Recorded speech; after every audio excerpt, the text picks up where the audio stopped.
నమస్తే కళ్యాణ్ గారు. నమస్తే జయ గారు. దేవి అనే అమ్మాయి ఉయ్యూరు నుంచి మనకి మెయిల్ చేస్తుందండి. పెళ్ళైన 1 నెల రోజులు మాత్రమే అత్తవారింట్లో ఉంది. తర్వాత వెంటనే పుట్టింటికి వెళ్ళిపోయింది. ఏదో చిన్న ఉద్యోగం చేసుకొని బతుకుతోంది. చాలా విచిత్రమైన సమస్యగా ఉందండి. సో తనకి ఏం చేయాలో తెలియక మనకి మెయిల్ చేస్తుందండి. ఒకసారి కాల్ చేయమంటారా? చేయండి మేడం.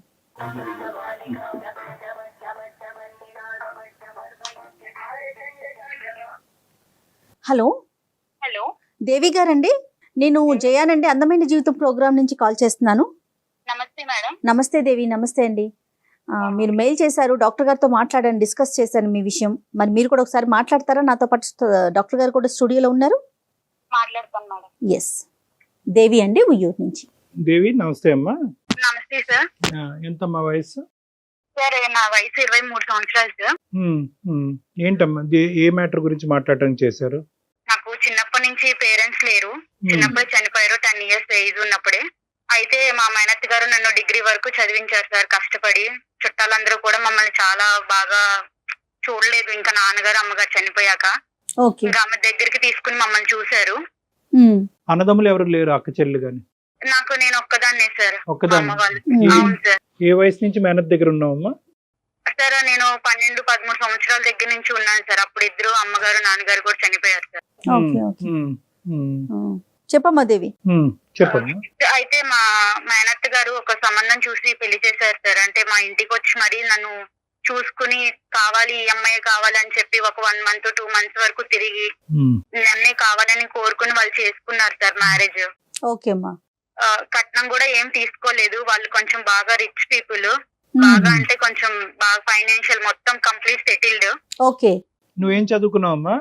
నేను డిగ్రీ చదువుకున్నాను సార్. ఎవరుంటారో అతనితో పాటు? ఉమ్మడి కుటుంబం? ఉమ్మడి కుటుంబం సార్, అందరూ కలిసి ఉంటాము. పెళ్లికి ముందు మాట్లాడేవమ్మా అబ్బాయితో ఒక నిర్ణయం తీసుకునే ముందు? మాట్లాడాను సార్. మాకు పెళ్లికి కూడా పెద్ద టైం ఏమీ లేదు సార్. ఓన్లీ ఒక 1 మంతే సార్. వాళ్ళు ఎమ్మటే చూసుకున్నారు. అదే మంత్ లో పెళ్లి చూపులు, ఎంగేజ్మెంట్ అన్ని సంబంధించిన అన్ని అయిపోయినాయి సార్. నువ్వు మొత్తం మేనత్త మీద భారం వేసి బాగుందిలే ఆవిడ కరెక్టే నిర్ణయం తీసుకుంటది కాబట్టి అన్నట్టుగా నువ్వు వెళ్ళావు. మరి నన్ను చిన్నప్పటి నుంచి పేరెంట్స్ లేకపోయినా పెంచి చూసుకున్నారు కదా సార్. మేనత్ ఎప్పుడు బాగానే చూసుకుందామా నిన్ను? మేనత్ గారు బాగానే చూసుకున్నారు సార్. తనకున్న దాంట్లోనే పెంచి పెద్ద చేసి అన్ని చూసుకున్నారు. వాళ్ళ పిల్లలతో పాటు సమానంగా చూసుకున్నారు. వాళ్ళకి కూడా పిల్లలు ఉన్నారా? అత్తయ్య కూడా ఉన్నారు సార్. చిన్న వాళ్ళు నాకన్నా ఏజ్ లో. నీకు అంతకు ముందు ఎన్ని సంబంధాలు వచ్చినాయి అమ్మా? ఇది ఒకటే ఫస్ట్ సంబంధమే ఎస్ అని చెప్పారా? అంతకు ముందు వేరే సంబంధం అయితే ఇదే ఫస్ట్ వచ్చింది సార్. వాళ్ళు బాగా ఎంక్వైరీ చేసుకుని అన్ని గమనించుకుని మీ దాకా వచ్చారు. నా దాకా వచ్చి అంతా ఎంక్వైరీ చేసుకుని మా మేనత్ తో మాట్లాడి ఇళ్ళ పక్కన వాళ్ళతో మాట్లాడి ఒప్పించుకుని కావాలి అని చెప్పి చేసుకున్నారు సార్. Okay okay. పెళ్లి బాగా జరిగిందమ్మా? వాళ్ళు 10 లక్షల వరకు ఖర్చు పెట్టుకుని చేసుకున్నారు సార్. వాళ్ళతో వాళ్ళ రేంజ్ కి తగ్గట్టుగా. అవును. ఇప్పుడు ఏంటమ్మా సమస్య ఏంటి దేవి? నన్ను పెళ్లి చేసుకుని తీసుకుని వెళ్ళి ఒక మాట అన్నాడు. ఏంటంటే మా వదినికి పిల్లలు ఉంటే నేను అసలు పెళ్ళే చేసుకోకపోయేవాడిని.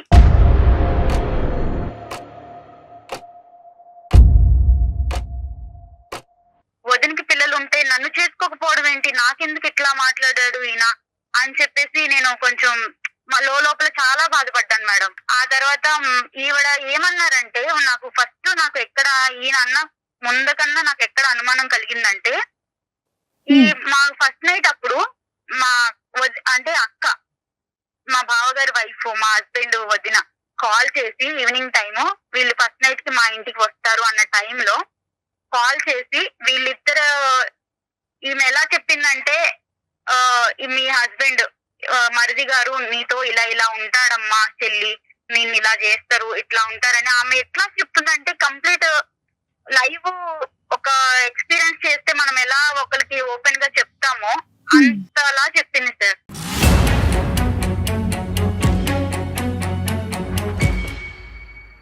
నా భర్త ఎలా అనేది ఆమెకి ఎలా తెలుసు, ఇలా చెప్పడం ఏంటి అనేది నన్ను బాగా చెలించేసింది. లోపలికి నేను చాలా ఫీల్ అయిపోయాను. వాళ్ళకి పిల్లలు లేరమ్మా? పిల్లలు లేరు సార్. ఇక్కడ పాయింట్ అక్కడే స్టార్ట్ అయింది సార్. వీళ్ళకి పెళ్లి, మా ఆయన నన్ను పెళ్లి చేసుకోవడానికి ఎంత రీజన్ అది కూడా ఆమెకి పిల్లలు లేకపోవడమే సార్.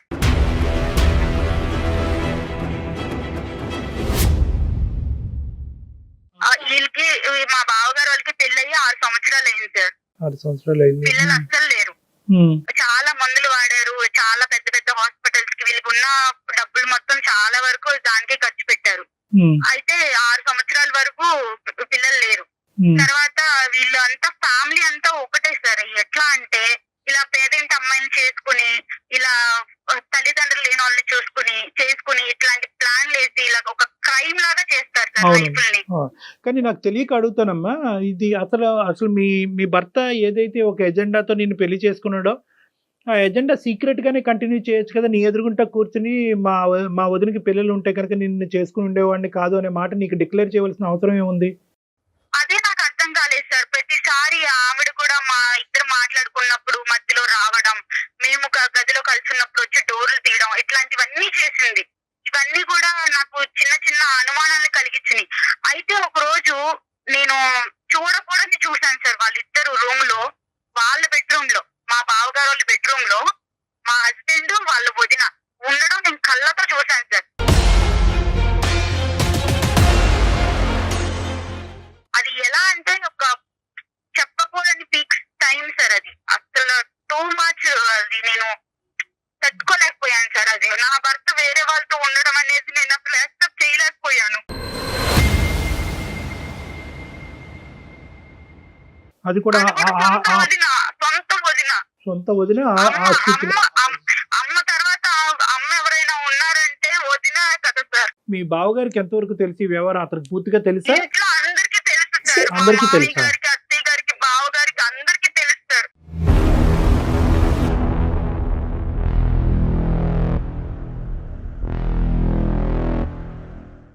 అందరికీ తెలుసు. కూడా నాలాగా లేని పరిస్థితి నుంచి వచ్చి తామను కూడా అలాంటి ఇంటి నుంచి చేసుకున్నారు. వీళ్ళు ఇద్దరు అన్నదమ్ములు కూడా లేట్ మ్యారేడ్ సార్.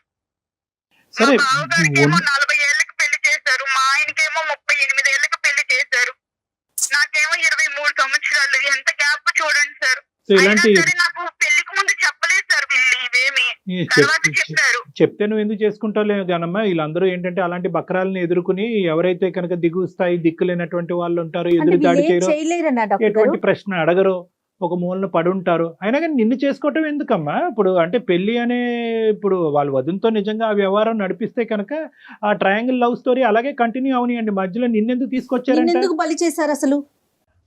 అది లవ్ కాదు సార్, అది ఒక రకమైన అదేలే. కామం అన్నమాట. నీ దురదృష్టం ఏంటంటే కనుక ఇక్కడ కట్నం అడగకుండానే చేసుకున్నారు, పెద్దింటి కుటుంబంలో చేసుకున్నారు, తల్లిని పిల్లని చేసుకున్నారు, జాలిపడి చేసుకున్నారు అనే యాంగిల్లో ఎంతో కొంత ఒక వ్యవహారాన్ని కనుక్కోకుండా, ఎందుకంటే ఇలాంటివి ఎక్కువ దాగేటటువంటివి కాదమ్మా. సార్ వీళ్ళకి ఫస్ట్ నుంచి కూడా రిలేషన్ ఉందని చెప్పేసి చుట్టుపక్కల వాళ్ళకి, ఇంట్లో పనిచేసే ఒక పని ఆవిడికి, అందరికి కూడా వీళ్ళ మీద చిన్న అనుమానం అనేది ఉంది సార్. రైట్. నీకు వెళ్ళాక గానీ తెలియలేదు అంతేనమ్మా? వెళ్ళాక కానీ తెలియలేదు. ఈయన కూడా ఫస్ట్ నుంచి కూడా ఇట్లా నాకు ఫస్ట్ నైట్ అప్పుడు చెప్పడం, ఈయన ఇలా ఇవన్నీ కూడా ఇంకా నేను కూడా స్లోగా అందరినీ కనుక్కోవడం ఇలా జరిగింది సార్. ఇవి జరిగిన తర్వాత మా మామయ్య గారికి, అత్తయ్య గారికి అందరికి కూడా నేను దీన్ని ఎక్స్ప్లెయిన్ చేశాను మేడం. చేసినందుకు నన్ను వాళ్ళు ఆ రోజు సాయంత్రమే తీసుకొచ్చేసి మా ఇంట్లో మా మేనత్త దగ్గర నన్ను దింపేసి, మీ అమ్మాయిని ఇలా పెంచారు మీరు ఇలాగా నా పెంచడం, ఇలాగా ఈ అమ్మాయికి మంచి మర్యాద అని చేసుకున్నాం మేము, మా మీద బొరుగు జల్లుతుంది అంటే వాళ్ళ వైపు ఏమీ తప్పు లేనట్టుగా మాట్లాడుతున్నారు అంతేనమ్మా? మాట్లాడి మా మేనత్త గారికి చెప్పి దింపేసి వెళ్ళిపోయారు మేడం మా మామయ్య గారు. మరి అత్తయ్యకి మీరు ఎక్స్ప్లెయిన్ చేశారా? అందరికి చెప్పాను మేడం. మీ మేనత్తకి ఒక్కటే తెలిసి, వాళ్ళందరూ తెలిసి ఇది అనేది జరుపుతున్నారు. వాళ్ళ ఇంట్లో ఇదంతా కూడా ఒక ఆనవాయితీ, ఒక అలవాటు, ఒక వ్యవహారం అమ్మా. అది ఆ కల్చర్ అలా అయిపోయింది. ఇక్కడ దురదృష్టం ఏంటంటే ఏదైతే నీ లూప్ లోంచే వచ్చినటువంటి ఆ పెద్ద ఆడపిల్ల కూడా ఇంకా వాతావరణానికి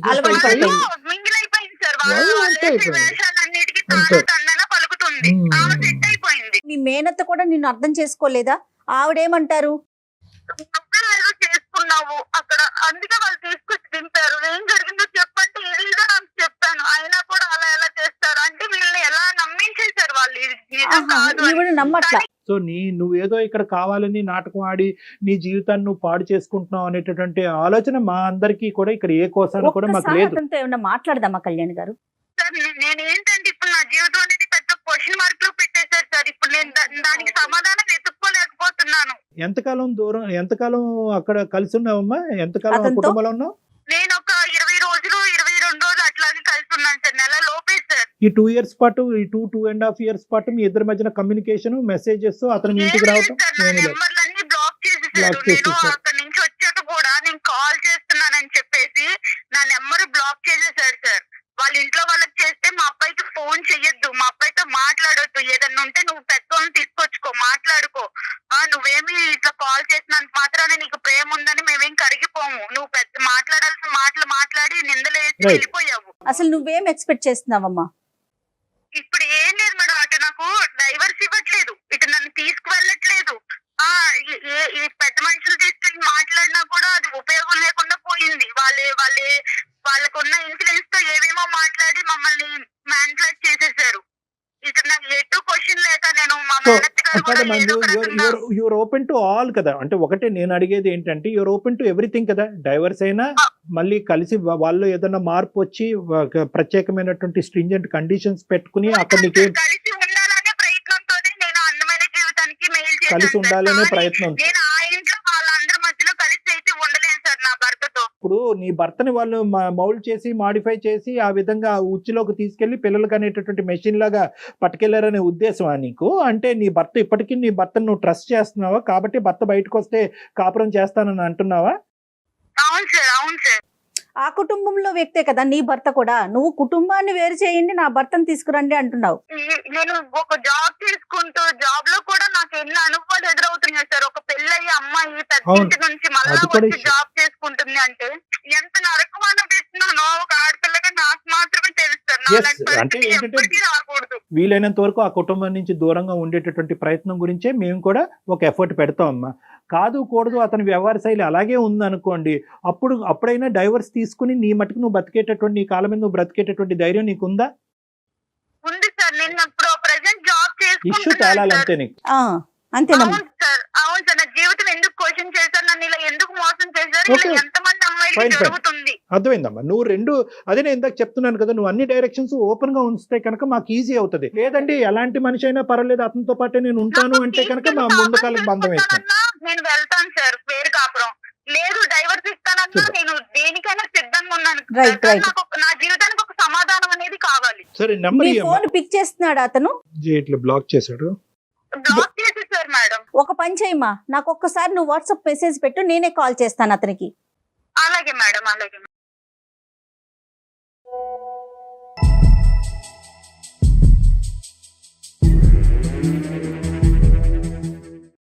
హలో హలో, సుధీర్ అండి? అవునండి. దేవితో ఇంతకు ముందే మాట్లాడాం మేము. దేవి మీ భార్య 2.5 సంవత్సరాల క్రితం కలిసి కాపురం చేసిన మీ భార్య. ఏదో ఒక ఇష్యూ చెప్తా ఉంది సుధీర్.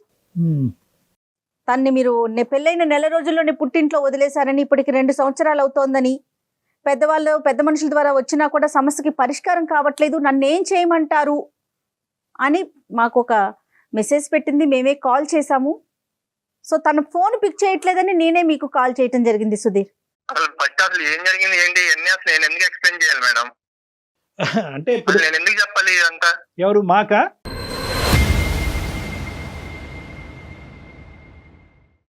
అసలు ఎందుకు చెప్పాలి సార్? అసలు మీరేదో ఫోన్ చేసి ఇలా మీ అందమైన జీవితం నుంచి కాల్ చేస్తున్నాము, ఇలా మీ వైఫ్ కాల్ చేసి మీ అన్ని చెప్పి మీరు నాకు కాల్ చేసి ఇవన్నీ అసలు నేను ఎందుకు చెప్పాలి సార్ మీకు? ఇప్పుడు ఆ అమ్మాయి మాట వినేసి మేము అవునా అమ్మాయి ఇలా చేసే అమ్మాయి అని చెప్పి కొట్టలేదు. లేదమ్మా, ఆ అబ్బాయి వర్జన్ కూడా మేము వినాలి. ఆ అబ్బాయి పడేటటువంటి బాధ ఏంటి అనేది మాకు అర్థం అవ్వాలి అంటే కనుక, ఆ అబ్బాయి నెంబర్ ఉందంటే కనుక నెంబర్ ఎత్తట్లేదండి అంటే కనుక సరే మేము ట్రై చేసుకుని రిక్వెస్ట్ చేసుకుంటాం అనేటటువంటి ఉద్దేశంతో నీకు కలపటం జరిగిందే గానీ నిన్ను ఇబ్బంది పెట్టే ఉద్దేశం కాదు నాన్న. అది కూడా నువ్వు దయచేసి అర్థం చేసుకోవాలి.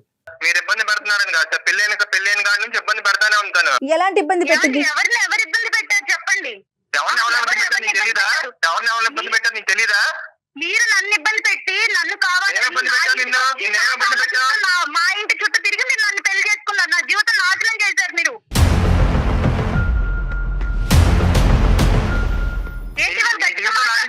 నీ జీవితం నాశనం చేశావు. నువ్వు వచ్చి మా కుటుంబంలో లేనిపోయిన సృష్టించి మా కుటుంబం చక్కగా ఉన్న కుటుంబాన్ని లేనిపోయింది నేను సృష్టించానా? నేను కళ్ళతో చూసిన నిజం కాదా?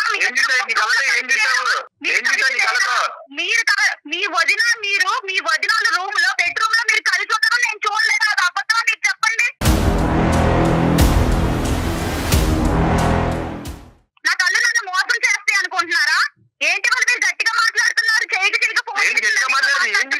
వదిన నువ్వు సార్ ఎక్కడైనా ఇప్పుడు వదిన మరదలు కూర్చొని మాట్లాడుకోరా సార్ సరే ఒక ఫ్యామిలీలో పడుకుంటారు చేతులు పట్టుకుని చేతులు వేసుకుని మంచాల మీద చేతులు పట్టుకుని చేతులు వేసుకున్నా అంటే సార్ ఆ రోజు మా వదిన వాళ్ళ పర్సనల్ ప్రాబ్లం ఏదో మా వదిన వాళ్ళ ఇంట్లో పర్సనల్ ప్రాబ్లం ఉంటే అది నాకు చెప్తుంది సార్.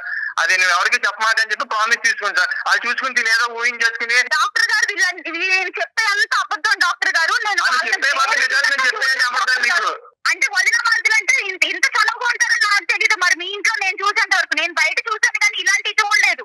మీ అంత చనువుగా నేను ఇగో ఇట్లాగా మంచాల మీద అంత చనువుకుంటారని నాకు ఇప్పుడే అర్థమైంది. ఒకటి సుధీర్ ఒక్క నిమిషం అమ్మ మాట్లాడమాక నీకు అదే చెప్పాను లాస్ట్ టైం కూడా మీ అత్తని తీసుకొచ్చి మాట్లాడినప్పుడు దేవి నువ్వు లేనిపోయిన క్రియేట్ చేయమాక. చక్కగా ఉన్న మా ఫ్యామిలీలోకి వచ్చి నువ్వు లేనిపోయిన క్రియేట్ చేసి ఇప్పుడు మా ఫ్యామిలీ మొత్తం డిస్టర్బ్ అయ్యేలా చేసావు నువ్వు. అసలు ఏం మాట్లాడుతున్నావు నువ్వు? అసలు నువ్వు షోకి వెళ్ళాల్సిన అవసరం ఏంటి నీకు? దేవి రీసెంట్ గా అలా అది ఎవరికి తెలుసు? ఎవరికి పుట్టాడండి? ఏమాట బుద్ధి ఉందా బుద్ధి లేదా అసలు నీకు?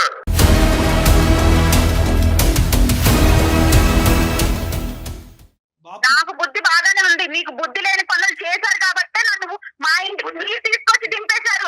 నాకు నేనేం రాలేదు నా కాపురాన్ని పాడు చేసుకుని.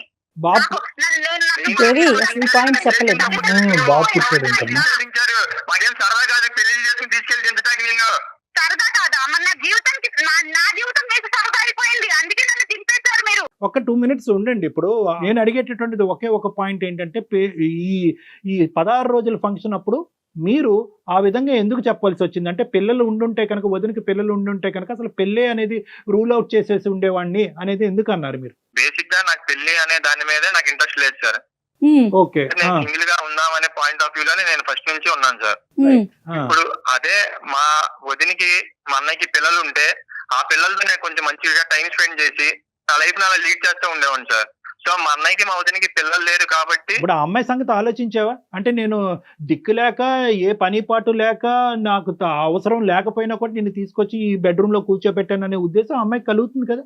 అక్కడి నుంచి ఆ అమ్మాయి ఆలోచన డాక్టర్ గారు ఏమండి మనకే పిల్లలు ఉంటే బాగుంటది కదా, అలా ఎందుకు ఆలోచించలేదు మీరు? నువ్వు వచ్చావు మా అమ్మ బాగా చూసుకుంటది మనకి పిల్లలు కలుగుతాయి అని నాతో ఎందుకు అనలేదు? ఆ మాట అనుకుంటే నీకు నచ్చినట్టు నువ్వు అనుకుంటా నీకు నచ్చినవి అన్ని నువ్వు ఊహించుకుంటా ఉంటే మనకే పిల్లలు మాట్లాడే టైం అసలు ఇచ్చావా నువ్వు? చెప్తున్నా ఇంకొకసారి మాట అంటే బాగోదు చెప్తున్నా, మళ్ళీ చెప్తున్నా. మీరు ఏం బాగోదు ఏం చేస్తావు చెప్పు.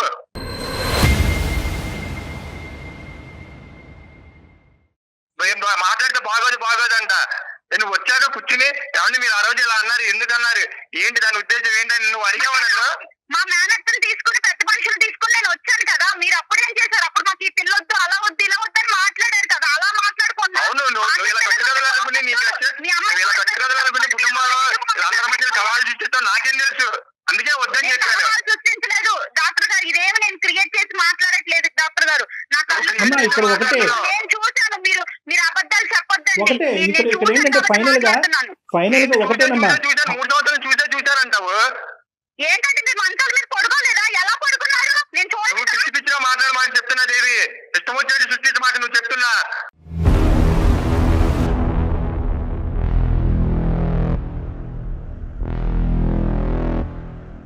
అదే తప్పు చేస్తే మీరు ఊరుకుంటారా? ఊరుకోరు కదా. ఊరుకోరు, ఎవరు ఊరుకోరమ్మా.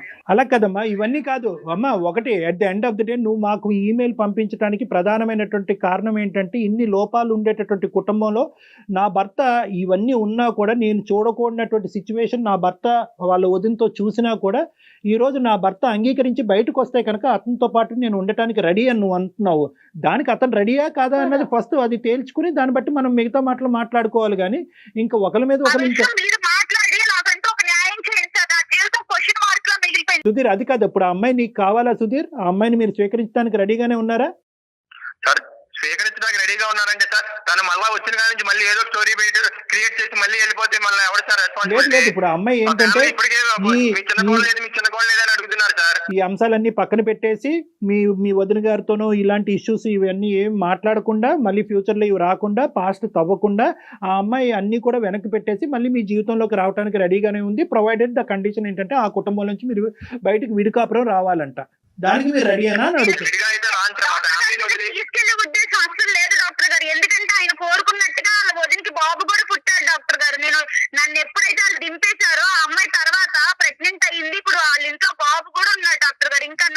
ఏంటమ్మా?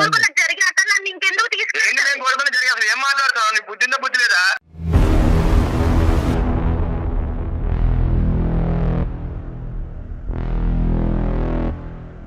ఈ పొద్దు పొద్దున్న అసలు న్యూసెన్స్ ఏంటి సార్ మాకు ఇక్కడ? మాకు ఇంక వేరే పల్లె ఇవ్వండి. ఇలా ఛానల్ ఫోన్ చేసాము, దేవి ఫోన్ చేసింది, తీసుకెళ్తా ఇవన్నీ ఏంటి సార్ మాకు? చూసారా డాక్టర్ గారు ఎలా మాట్లాడుతున్నాడు ఈయన? అది వీళ్ళ నిజ స్వరూపాలు ఇలా బయటపడిపోతాయి అన్నమాట. మనం గట్టిగా మాట్లాడి గొంతెత్తి మాట్లాడే వాళ్ళు వీళ్ళకి నచ్చరు. నువ్వు ఒక పెద్ద మాట అన్నావు. ఇప్పుడు నేను బయటకు వచ్చినాక వాళ్ళు వదిన గర్భాన్ని దాల్చి ఇప్పుడు ఒక బిడ్డను కన్నది అంటే కనుక దాని ఉద్దేశం ఏంటి? చూసాను కాబట్టి ఇది సిచ్యువేషన్ గా లేదమ్మా, అసలు సందర్భానుసారం లేదు. నా భర్త అటువంటి క్యారెక్టర్ నేను బయటకు రాగానే వదినతో సంసారం చేసి ఇప్పుడు కన్నాడు కాబట్టి ఆ వ్యక్తి అయినా పర్వాలేదు నాకు కావాలి అని చెప్పి మా చేత ఫోన్ చేయించడం ఎందుకమ్మా? ఇప్పుడు నీకు అటువంటి భర్త కావాలా? నిజంగా నువ్వు అన్నదే కరెక్ట్ అని అనుకుందాము. ఈ ఆలోచనలు ఈ ఉద్దేశాలు అన్ని పక్క మనసులో పెట్టుకుని అతనితో పాటు మళ్ళీ ప్రయాణం మొదలు పెడతాను, ఓన్లీ కండిషన్ అక్కడ కుటుంబం నుంచి బయటకు రావాలంటే ఇది వర్కబుల్లేనా? మీరిద్దరు ఎప్పటికీ కూడా సుఖ సంతోషాలతో ఉంటారా? మేము కలిపి పంపినా కూడా ఇది వర్కబుల్లేనా? ప్రాక్టికల్ లైన్ లో సుధీర్, ఇప్పుడు నేను ఏ నిర్ణయం తీసుకోలేని స్థితిలో మీ దగ్గర మీకు మెయిల్ చేశాను సార్. దానికి నాకు నా జీవితానికి మీరే ఒక దారి చూపించాలి. దారి చూపెట్టాలి అంటే దారి చూపెట్టాలి. ఏదైనా నేను అయిపోయింది. మీకు ఆలోచించుకుని మెయిల్ చేశాను. అతను డైవర్స్ ఇస్తాడా లేదా అనేటటువంటిది అతని సంభాషణలోనే మనకు అర్థమైంది, అతని మాట తీరులో అర్థమైంది. ఇప్పుడు ఫోన్ కట్ చేసి వెళ్ళిపోయాడు. ఇంకా మనకు అర్థం అయిపోయింది అతనికి నువ్వు వద్దు.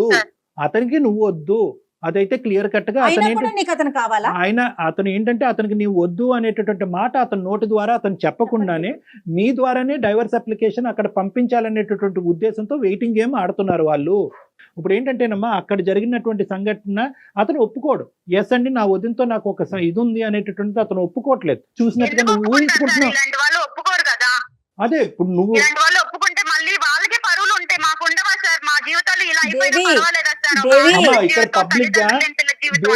ఇక్కడ పబ్లిక్ గా నువ్వు చూసింది కరెక్ట్, ఖచ్చితంగా అక్కడ అక్రమ సంబంధం ఉంది అనే విధంగా మేము కూడా మాట్లాడలేవు. కానీ నీ కళ్ళ ద్వారా నువ్వు ఏదైతే చూసావో అది నువ్వు నమ్ముతున్నావు కాబట్టి అక్కడికి వెళ్ళేటటువంటి ఉద్దేశం నీకు ఉందా లేదా అని దేవి మొత్తం నువ్వే చెప్తున్నావు. నువ్వు ప్రాక్టికల్ గా ఆలోచించు. నువ్వు చూసింది మేము సమర్థించలేము అమ్మా. ఎందుకంటే మేము ఎలా సమర్థిస్తాము? అక్కడ మేము సమర్థించలేము. కానీ నువ్వు చూసింది నిజమే. ఆ నిజాన్ని నేను చూశాను కాబట్టి అది నేను జీర్ణించుకోలేను కాబట్టి అక్కడికి నేను వెళ్ళలేను అనేటటువంటి నిర్ణయం అన్నా తీసుకోవాలి. అది జీర్ణించేసుకుని సంసారం జీవితమే ఇంపార్టెంట్ కాబట్టి మిగతా అంశాలన్నీ పక్కన పెట్టేసి అణిగిమణిగి నేను అక్కడే ఉంటాను అనే నిర్ణయం అన్నా తీసుకోవాలి.